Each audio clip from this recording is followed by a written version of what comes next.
illicit trade in antiquities is estimated to be worth nearly $10 billion a year. 11,000, your bid. In the night, from this space, these objects disappeared. UK museums have been put under renewed pressure to investigate the origin of thousands of allegedly stolen artifacts. To me, this is an imperial prison. The room is full of colonial plunder.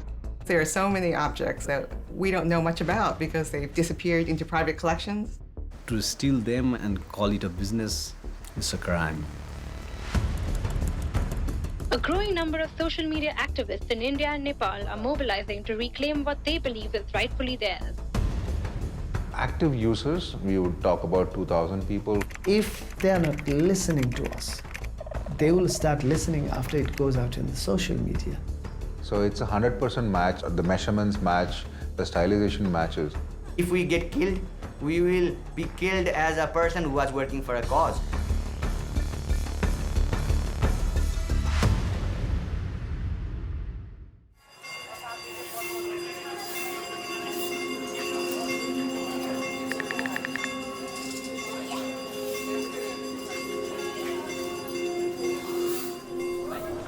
When you go to any of the cultural heritage sites, especially in the morning, you'll see how the rituals are performed. We have to touch and feel the deity. You know, we put tika on the forehead, we pour milk, we spread grains, we put fruits. And then slowly, after years and years, it will lose its contour, right?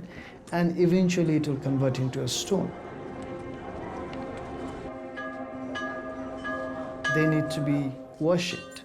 It was never meant to stay inside a glass box or in a pedestal. In a way, it's very disgusting for us to kind of see it in that way.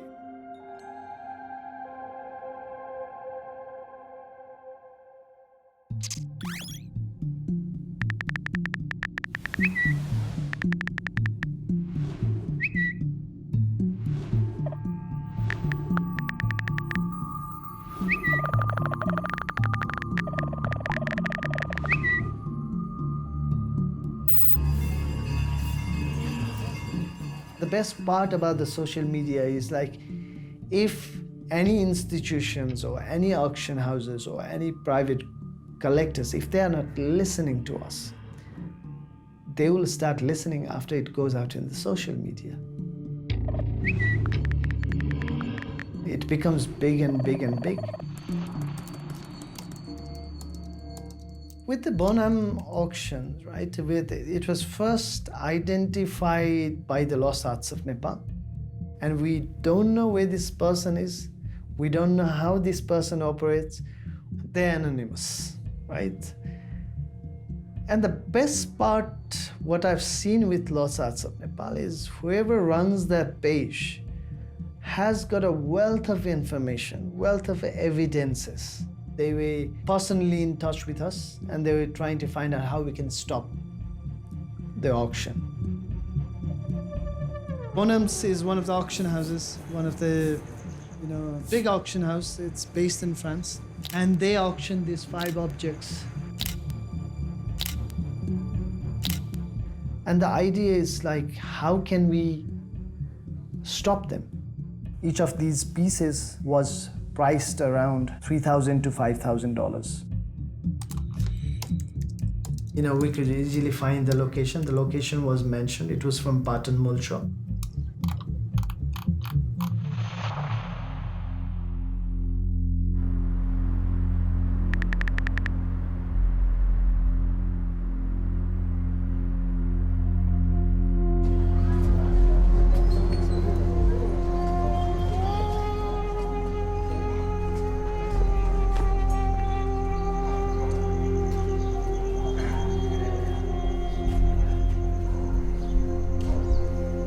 What you're seeing now is the replicas.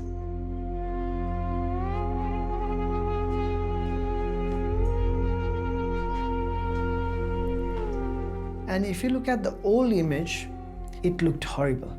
You can see how that door looks, and then above the door it's completely empty, right? There are no gods and goddesses. Everything is missing. It is believed that it happened between 1970s and 18s. You know, lots of peoples were here, lots of probably gods were here, right? But in the night, from this space, these objects disappeared. So it's quite amazing, you know, how those objects left this courtyard and reached to Bonhams.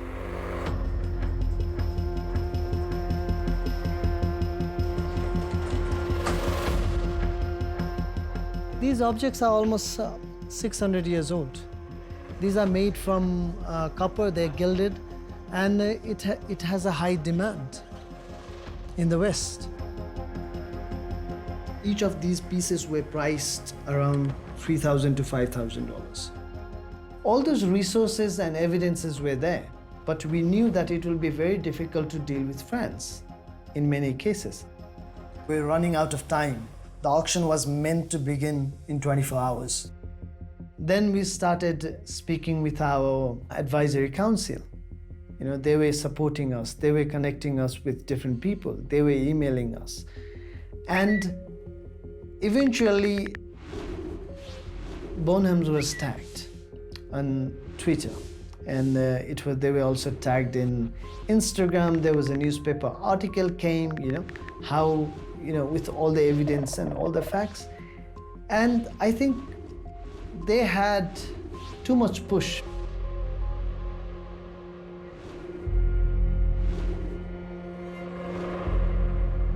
And within 24 hours, they were able to kind of announce that they have withdrawn the auction from the website, and it was taken away.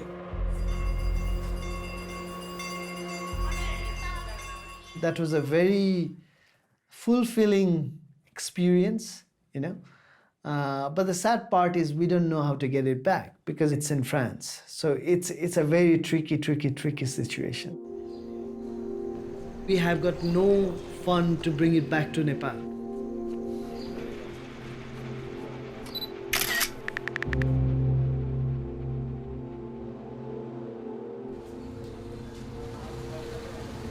I'm Roshan Mishra. I work as a volunteer at the Nepal Heritage Recovery Campaign. Besides that, I work as a director at the Taragaon Museum in Kathmandu.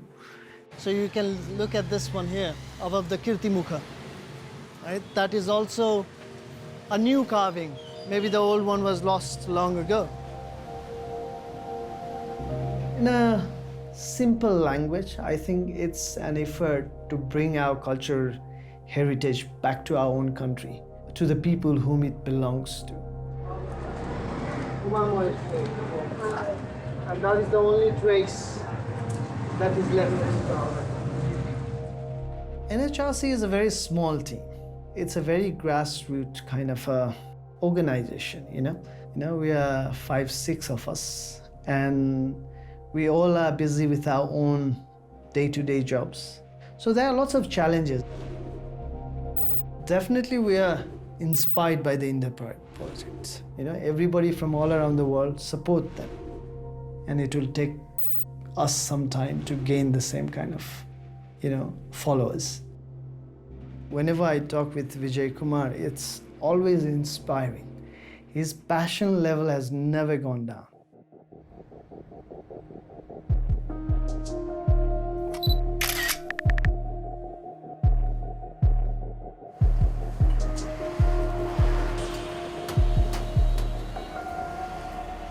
Sure. எவ்வளோ நேரம் 4:30 hour காட்டுது. மணி 1:30. 1:30னா 6 மணிக்கு போய் சேருவோம். ஆமாம் 6 மணிக்கு போய் சேருவோம்.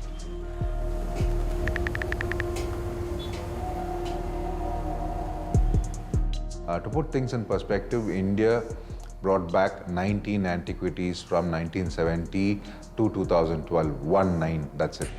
As of now, we have crossed 300 since 2014. We hope to go over 1,000 in the coming years. Not a single one of them have been paid for. So it takes about 8,000 hours to track a single artifact. and we are now tracking, or we are looking for about over 10,000 objects. Bulk of them are in the US, UK, France, and Australia.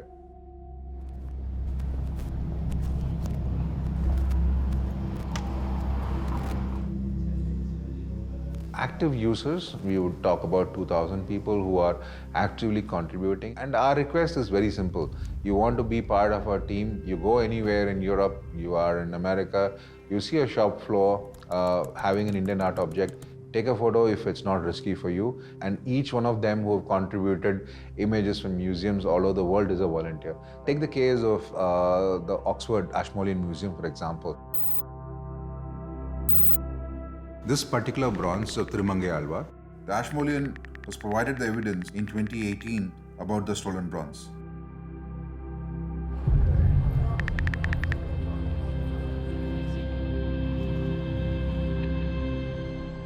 It is in the Jameel Center, first floor, room 32.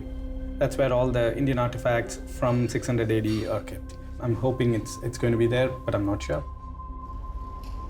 There are lots of people in the Western world trying to raise campaigns and form political pressure groups to get governments and organizations to return artifacts back.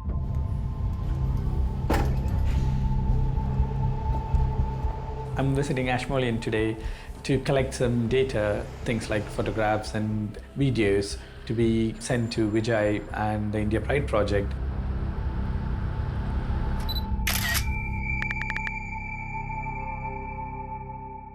I'm Senthil Kumar Balasubramanian. I am a tech entrepreneur and an investor. We live in Buckinghamshire, not too far from Oxford. Well, I came to the UK in 2005 to do my postgrad in device physics at University of Bristol. I came across the India Pride Project. I reached out to Vijay maybe a year ago, and I've been volunteering with IPP for the last year or so. This time I'm going to go and look for the Tirumangai Alvar statue. We believe it was stolen in 1957, and the Indian government quite recently in February 2020 requested the Ashmolean Museum to return it back.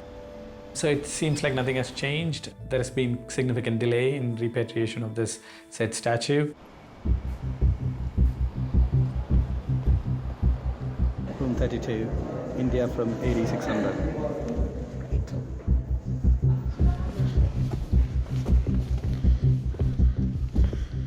To me, this is an imperial prison. The room is full of colonial loot and colonial plunder. Again, the same sense of injustice. To think of that, some of these statues were made by people when there was no England, or when there was no, not even Anglo-Saxons or Romans, and it's overwhelming.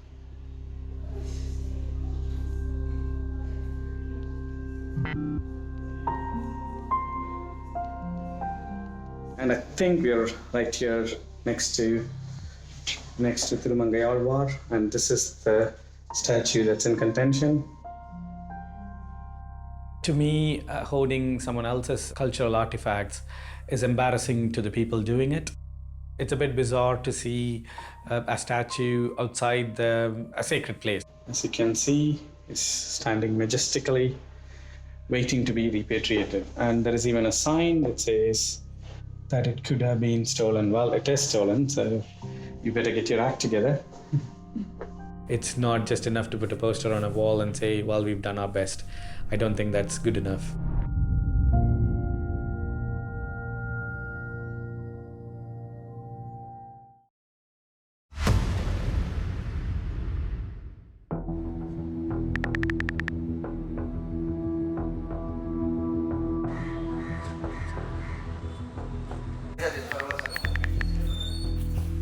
We do this every month, and it is good for us that every month we meet here, gather here, we talk about our experience. आर्कोलजिकल गार्डनमै कर्नरमा एउटा building छ नि separate building Vidibaba Pradhan, who is our chairperson, she's a retired civil servant. To American, to former diplomat, फिर्ता दिन्छु भनेको यसको already Metropolitan Museum मा छ. Our vice chair, Kanakmani Dixit, he is a well-known journalist. अहिलेको त्यो मूल चोक छ नि त्यो भएको 5 वटा इमेज अहिलेसम्म मेरो विचारमा सोसियल मिडियामा गएको पनि छैन त्यसलाई हामीले पोस्ट गर्न सक्छौँ त्यो चाहिँ नि इन्ट्रेस्टिङ हुन्छ end then Sanjay Adhikari he is the liar and then he is to the point you know he is fact based person सबै हैन सबैको ठिक छ मलाई एउटा बहुत चिन्ता लागिरहेको विषय यो फ्रान्सलाई कसरी के गर्ने हो रोहित सर फ्रान्सलाई के गर्ने फ्रान्सको त ल्याउनै सकिएन त So every single case, he's like amazing. Like he finds all the information, he makes all the paperwork that is required. You know, all these museums, they want to see evidences. They want to know all the facts and figures. And if we are not able to supply that, these objects will never come back.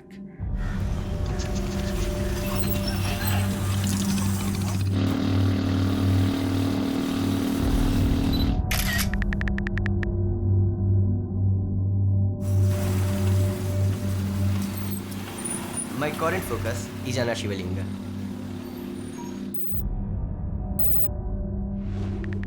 Lost Arts of Nepal has located it in the Art Institute of Chicago. We believe it was stolen from Pashupatinath Temple, and I am working to try and prove it.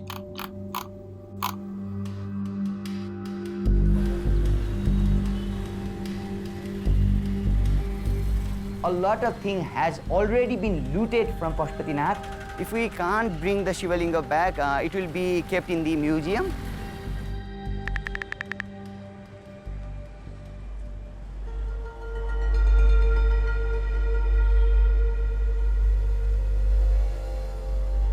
When Nepal was open to the West in the 60s, there was an influx of all the hippies, you know, artists, architects, photographers, all sort of people came.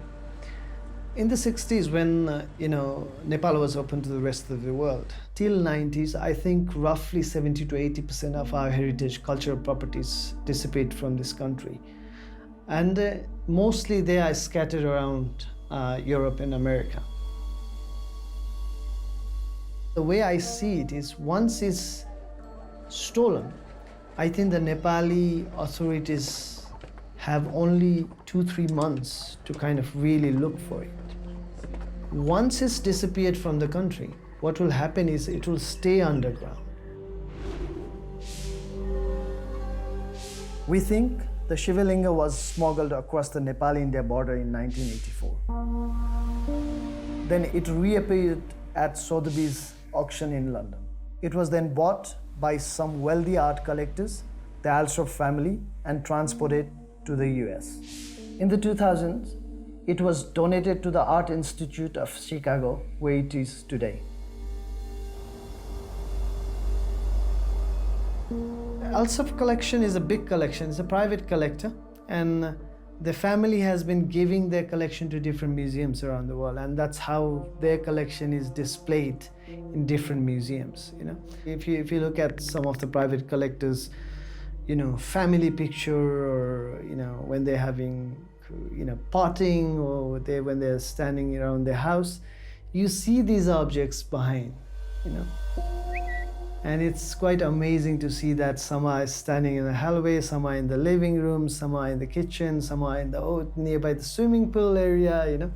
It's quite amazing, and I'm just thinking, like, were they really made for that purpose? You look at all these collections around the world, all the auction houses, all the museums, institutions, universities. Sometimes it's heartbreaking. So this is the area from where the god, the Shivalinga, was actually stolen in 1984. So this is the place from where it was stolen. The back side, the wall and other portion is still the same. See?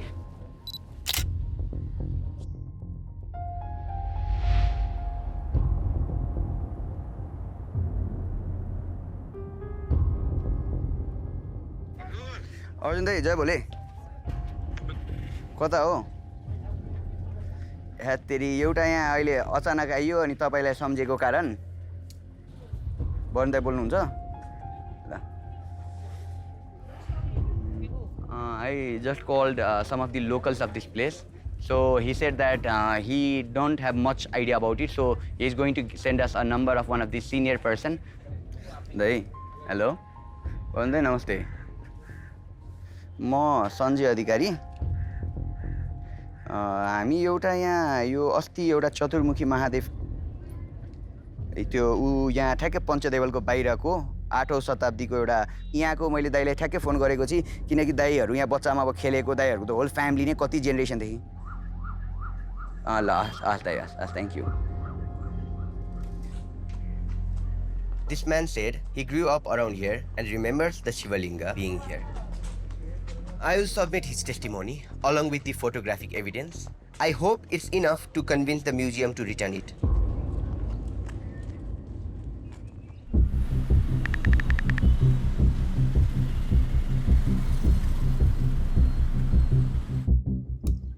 Right now, we are entering the Chola heart of the Chola land.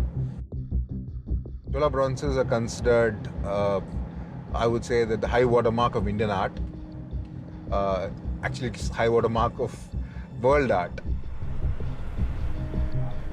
Despite informing the Ashmolean in 2018 of the stolen bronze, it's been 4 years now. We don't have our bronze back. I think from our own side, we've given time enough for the current holders to do the right thing. I think it's time we get more aggressive and get the local communities involved. I'm heading to the temple from where the bronze was stolen 50 years ago to meet the priest and update them on our investigation. I need their help to put pressure on the Ashmolean and spread word in the media.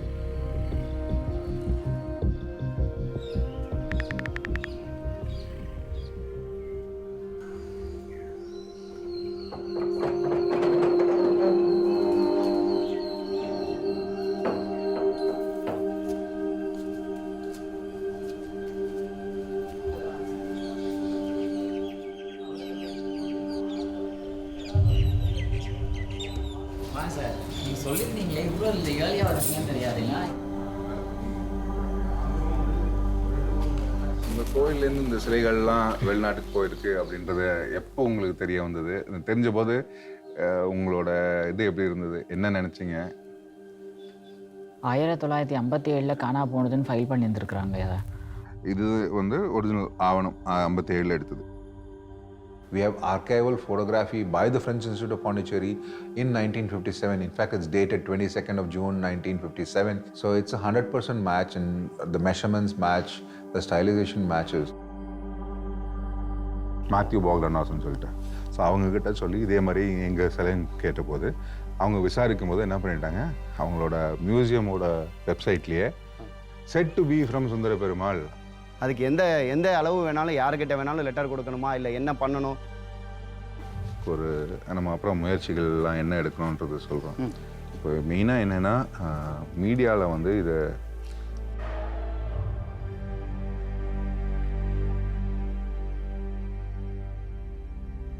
When the bronze was stolen way back in 1957, the robbers replaced it with a fake, a replica, which is still being worshipped today. வஸ்துக்கள் எல்லாத்தையும் கொண்டாந்து சேர்க்கணும் எல்லா உற்சவங்களும். அதனால் எங்களுக்குன்னு உண்டான எங்களுடைய பெருமாள்களை எல்லாரையும் திருப்பி கொடுத்துறோன்னு உங்களை நான் கெஞ்சி கட்டுக்கொடுத்தேன். இந்த கோயிலில் நிறைய விசேஷங்கள் நடந்துக்கிட்டு இருந்துச்சு. அந்த விசேஷங்கள் நடக்காமல் போனதுக்கு காரணம் எங்களோட உண்மையான சிலைகள் அங்கே இருக்கிறதுனால தான். அந்த சிலைகள் எங்களுக்கு வந்து கிடச்சிருச்சுன்னா நாங்கள் எங்களை பொறுத்தவரை எங்கள் ஊரோட சிறப்பு கிடைக்கும். எங்கள் ஊர் மக்கள் எல்லாம் சேர்ந்து அதுக்கான பாதுகாப்பும் கொடுப்போம். The priests and the temple community have offered us their full support. The ball is now in the Ashmoleans' court to do the right thing.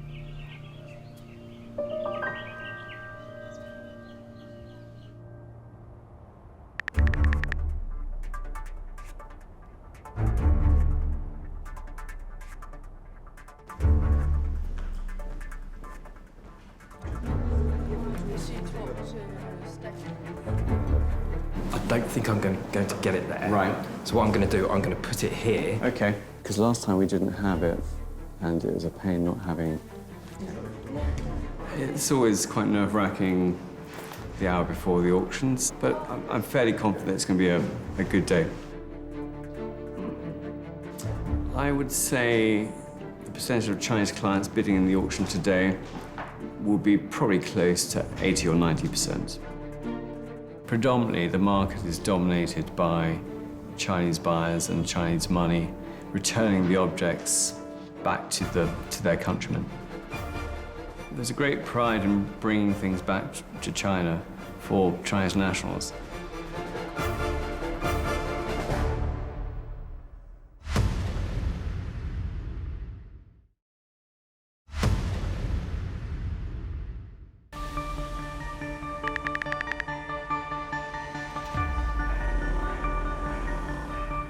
I think it's used by the Cixi.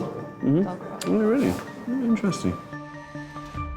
I mean, Chinese clients generally are much younger than the art and antiques clients that you might find in Britain in 2020. The average age of my client that I would be selling to would be someone wearing Nike Air Jordans with a big Rolex watch probably and wearing tracksuit. And generally they were under the age of 30. We don't want glasses on top of my head, do you?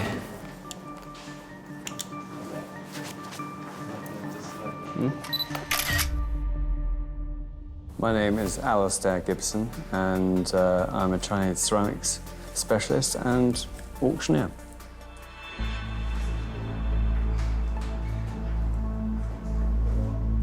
Lot 73 has been the most controversial lot within our auction.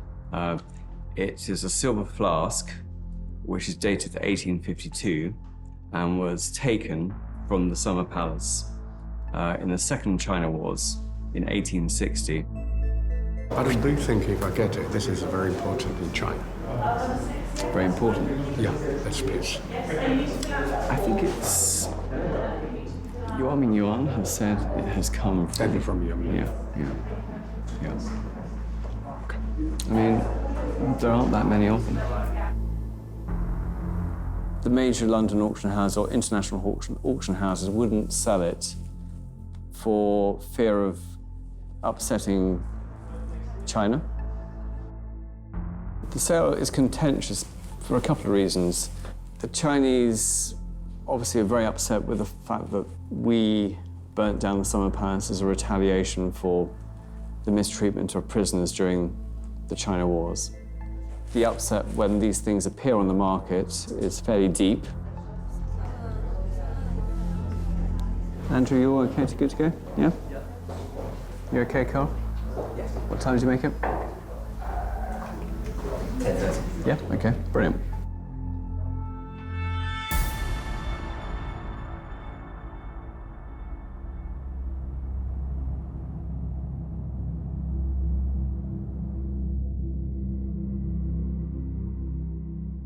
Well, after a long discussion and with consultation with diplomats based here at the embassy, Chinese embassy in London, we have decided to withdraw it from the auction.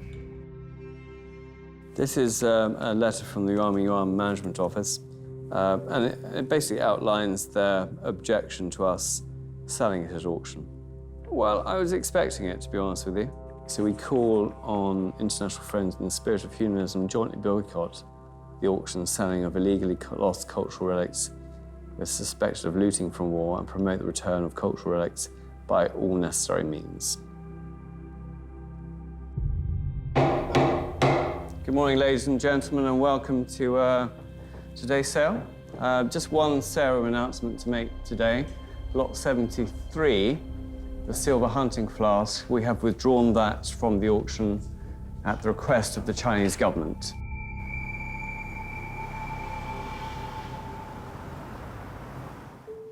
So without further ado, lot number 1, showing on your screen there. I mean, obviously, we are sympathetic to their loss. However, if all the Chinese art was solely concentrated in China, does it actually promote Chinese art to a worldwide audience? Really? 9,000 now. So I think it's probably better that it's scattered in various museums around the world. So I think it adds to the world understanding of Chinese art and culture. 5.8 now. I think I'm very well placed to sell other objects of this type because very few people have had the experience in doing so, in dealing with the Chinese directly. It's a sensitive subject. It needs to be handled delicately. 11,000, your bid. 129. Thank you very much for your attention, ladies and gentlemen. Thank you very much.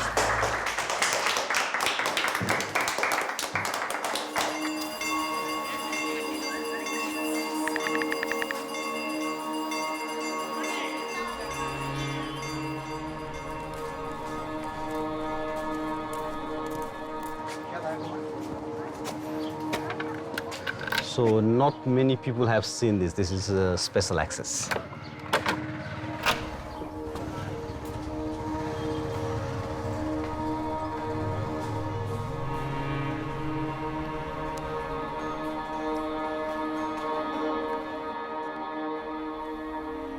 What you see here are the replica of the stolen sculptures. And this is a replica of Vishnu, which was stolen from a very prominent place called Changu Narayan. So this is from 6th century, very old sculpture, also stolen from Patan. I started to think, what can I do? What can I do? How can I make people aware? And then the concept of Museum of Stolen Art came in my mind.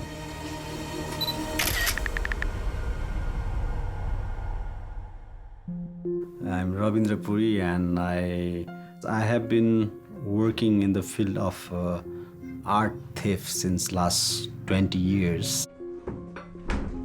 The Museum of Stolen Art is not only going to be the exhibition of replica, we are going to dramatize it so that when any Nepali go in there, their heart must weep and their blood must boil.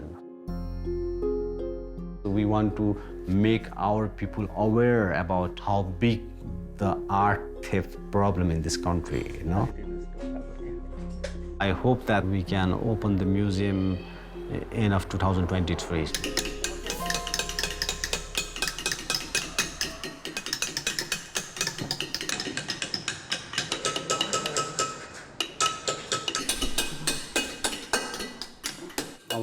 Complete गर्नलाई कति time लाग्छ होला? त्यति नै भन्नाले त्यो भने अलि 3.5 मिनेट जति लाग्ला. So I often come to this place to check how the replica is progressing. यसमा कतै मिस्टेक भइसक्यो छ टाँसिया छ कतै? छैन अहिले. छैन. I'm so proud of our artisans, they are really unbelievable, Yeah, the pressure is on because we want to complete all the replicas by the end of this year. We have already done 36, so we still have to do 14 more. So the pressure is really on now. When we open the museum, I would like to speak directly to the Western museums. Please give us back our deities, and we are going to give you the replica. Providing them replica could be a good solution. I hope one day our museum will be empty and all our temples are again full of our deities. So that's my goal.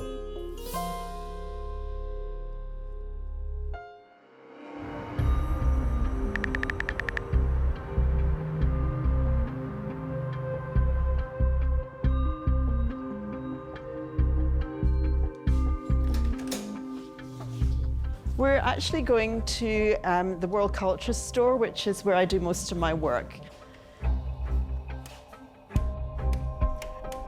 Most museums were basically storehouses for empire and art, I suppose. And so over the centuries, they've amassed enormous quantities of material.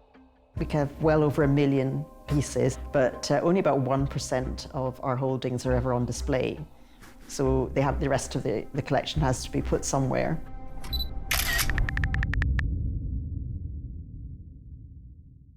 Well, my name is Patricia Allen, and I'm the curator of World Cultures here at Glasgow Museums. I look after all the artefacts that were collected from the formerly colonized nations. So there are 3,000 pieces from India. Our big museums, I think, would be rather emptier without a lot of the Indian antiquities that they have.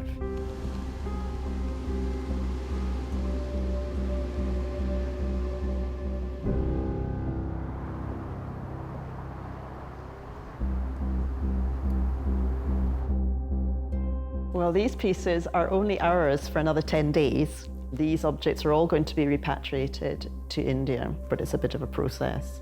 This is the biggest repatriation ever. That's the biggest from any museum in Scotland. And we're quite a small museum, really. We're repatriating a total of 7 pieces to India. The date range is from about the 10th century until the mid-19th century. Well, I'll start with these pillars. These were the first I'd identified, and it's very, when you examine it, it's very obviously been taken from a temple. And I thought, this has been looted, this has been removed. This one, it looks very unprepossessing, but if you really look closely, it is stunning. But again, we don't know why it was looted, but it was just taken. So you can see in the photograph I found, so there was a little slot in each alcove, so these would have been placed in there and attached to the wall behind. And there was just a whole wall full of these. You know, we don't have such huge resources, but the sheer amount of work is extraordinary. And the cost is an issue as well. It's just dogged determination, I think. It's the right time to start thinking about these things. In the UK, I think since independence is the first time a colonial artifact, at least a museum is promised to give back. This is indeed a very small first step because only one of the artifacts is actually a temple idol. We hope this leads to many more UK and other erstwhile colonial powers to relook at their collections and do the right thing. Of course there's a photo opportunity, of course politics are part of it. It is hugely expensive and time consuming, and so it will not open the floodgates. It is always a block, it's always something that people are, even within the museum profession, people are slightly alarmed, they're slightly uneasy. They do say things like, we won't have anything left. But as I said, 7 out of 1 million is really, you know, not a floodgate. It's not even a trickle, it's just like maybe a little bit of a drop of water. The day that the last crate is nailed shut and they're out of this building, I will know how I feel.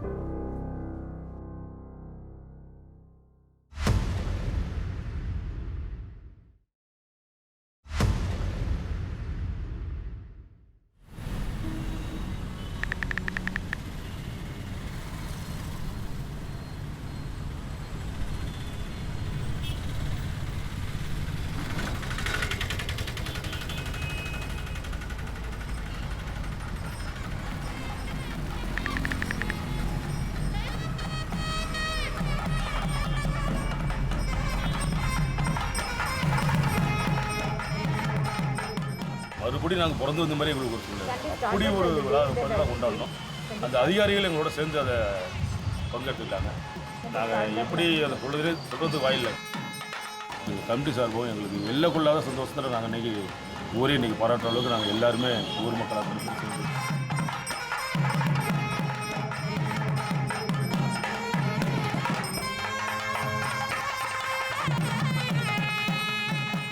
I would say this is one of IPP's biggest success stories. This is the first time I'm visiting the temple since the repatriation.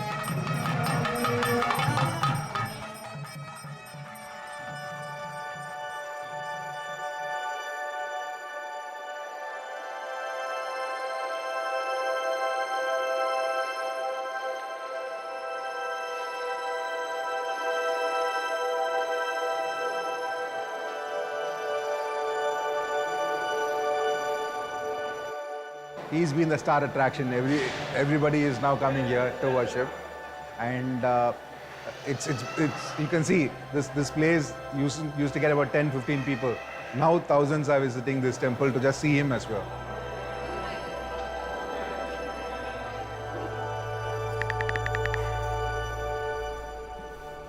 ஐந்து ஜெனரேஷனாக எங்கள் குடும்பம் எங்கள் தந்தையார் இந்த சுவாமி பூஜை பண்ணிட்டாங்க. 6வது தலைமுறையாக நான் வந்திருக்கிறேன். கடந்த 2 ஆண்டுகளுக்கு முன்னால் இந்த சாமி கிடச்சிருக்கு, உங்கள் சாமி தான் எனக்கு ஐடென்டிஃபை சொல்ல முடியுமா அப்படின்னு கேட்டாங்க. அதனால் அவங்க இந்த சாமி அடையாளம் சொன்ன உடனே ஃபோட்டோ காட்டி சாமி இதாயா எங்கள் சாமி அப்படின்ட்டு உடனே சொன்னேன் இதான் எங்கள் சாமி. அதுக்கப்புறம் அதுக்கு 2 வருஷம் ஒன்றுமே தெரியல. கருத்தில் போட்டு கட்டி பார்த்து திடீர்னு கூட ஒருத்தில் ஒரு சாமிலாம் வந்துருக்கு, பேப்பரில் பார்த்தேன், டெல்லியில் அடம் வாங்கினாங்க. கும்பகோணத்தை பார்த்தோன்னே அப்படி கல்ல செலம் வந்துச்சு. 57 வருஷங்கள் கழித்து இந்த சாமியை பார்க்குறேன்னு அப்படி இருக்கும். என்னுடைய குழந்தை மாதிரி நான் வந்துட்டேன். மேடி லைட்டாக இருந்தது, ஒரு 5-6 கேமரா வச்சுருக்கோம். இப்போ நிறையா 2 ஆம்படு போலீஸ் வேறு போட்டிருக்காங்க night காவலுக்காக. So normally, gods did not need safety. They were supposed to be the other way around. They were supposed to take care of the population. இங்கே ஒரு கேமரா ஒர்க் பண்ணுறது, இது இந்த ஐடி பூரா பார்க்கலாம். அதேமாதிரி இந்த வாசலில் என்ட்ரன்ஸில் வரும்போது பார்க்கலாம். இந்த நேகம்லாம் ஷார்ப்பாக இருக்கும், கையை கிழிச்சு. We've had priests being killed, custodians, watchmen being killed. If somebody is going to pay $1 million for icons, what amount of security in India you think can protect it? Looting in India is still extremely high. In the last 20 years, more than 1,200 thefts have been reported in temples of Tamil Nadu alone. The illegal trafficking of antiquities is still very much a thriving business. Our laws are very weak. Our borders are very, let's say, open. There is an element of corruption that is there as well. And today, thanks to the internet, it's anonymous. Anybody can buy, anybody can sell, no names are disclosed, and these objects fade away into oblivion. I think we got to be careful because what I would say is there are still active group of people who are trading cultural object, right? They were aware about the work that we do, but I won't let that stop us. I don't tell a lot of things to my family. My family usually knows much about my teaching, about my legal profession, but not much about my campaigns. So I don't share the threat that I get with my family and my friends because they might get worried about it. If we get killed, we will be killed as a person who was working for a cause. So this is what motivates us every day to work, and it creates problem to a lot of people. In one hand side, I'm risking my life, but I don't care because I have always done what my heart told me to do or what my heart tells me. It's a living culture, like people are going there to pray and people have such a big faith on these sculptures. So to steal them and call it a business is a crime.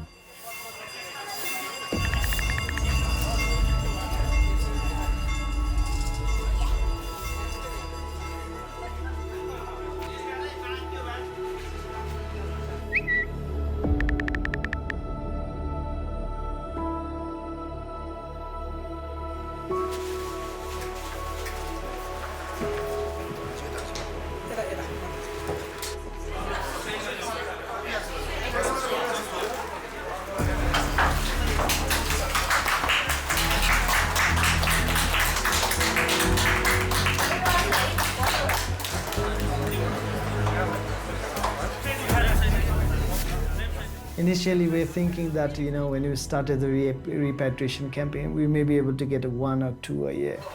And then to have 5 at one go, like we're over the moon. So it was quite an emotional moment. Sanjay ji was able to witness that moment. So I'm sure it was very overwhelming. I felt really emotional.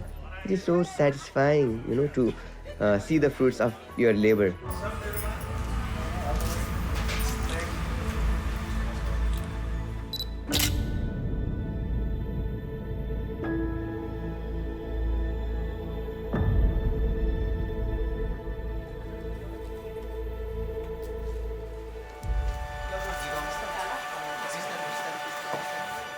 One of these objects was the sculpture Sanjay was investigating at the Pashupatinath temple, the Shivalinga.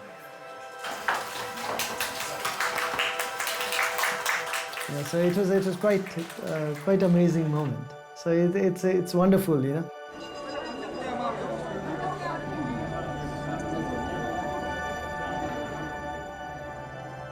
I believe when we take Shivalinga back to Pashupatinath, there will be a huge festival.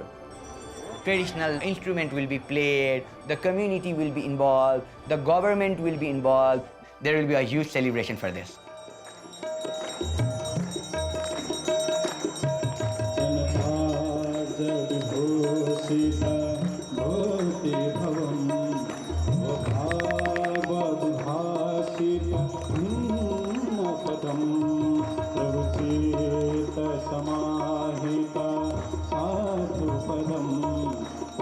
Every evening I go to Pashupatinath.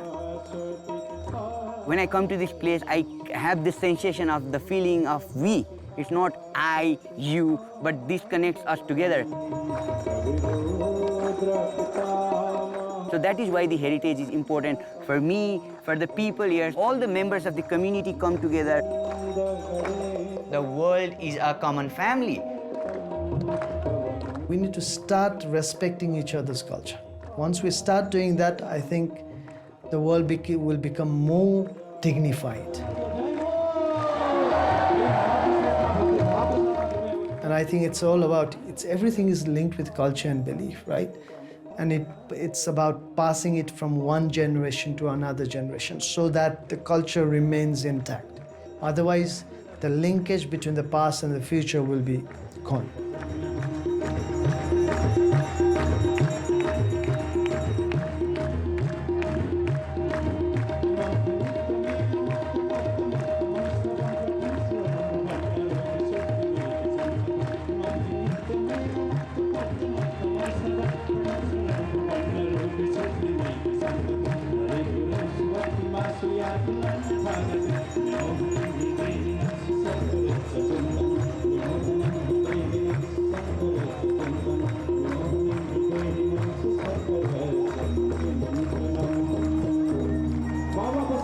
भगवान को पूजा